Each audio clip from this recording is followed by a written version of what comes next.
Last week Victorians awoke to their very own Groundhog Day, with the Victorian government signing a contract to build the controversial $6.7 billion Westgate Tunnel project.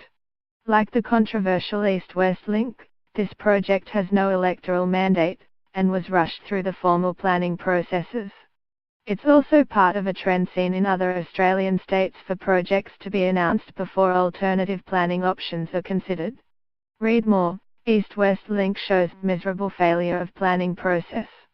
The project will affect 13 kilometres of Melbourne's inner west. It will have 3 kilometres of twin tunnels, 5 kilometres of double-deck 6-lane roads and many added freeway lanes, culminating in city-bound off-ramps. Contracts have been signed for this project, for which toll road monopolist Transurban will put up $4 billion of the capital cost.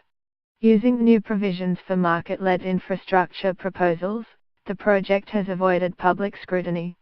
It was an unsolicited project presented by Transurban to the government, meaning there was no tender, and in our opinion Transurban has become the de facto transport planning agency.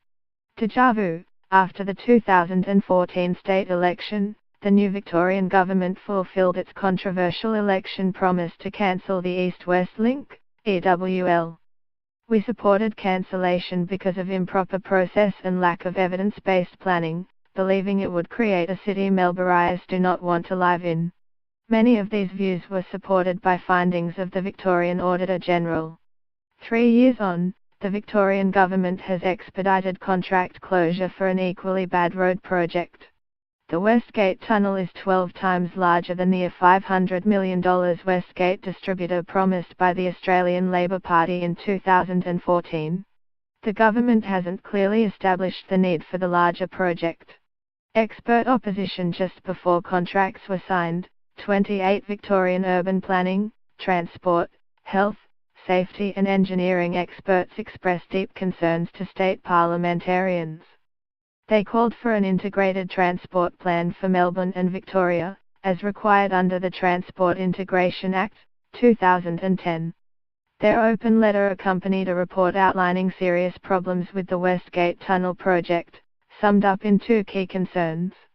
First, transport planning for Melbourne lacks an evidence base, rigour, transparency and independent peer review. Decisions to undertake projects often precede their justification.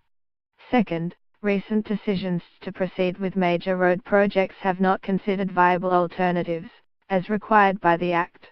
Public transport, active travel, or behaviour change alternatives that would make better use of existing assets have not been tested.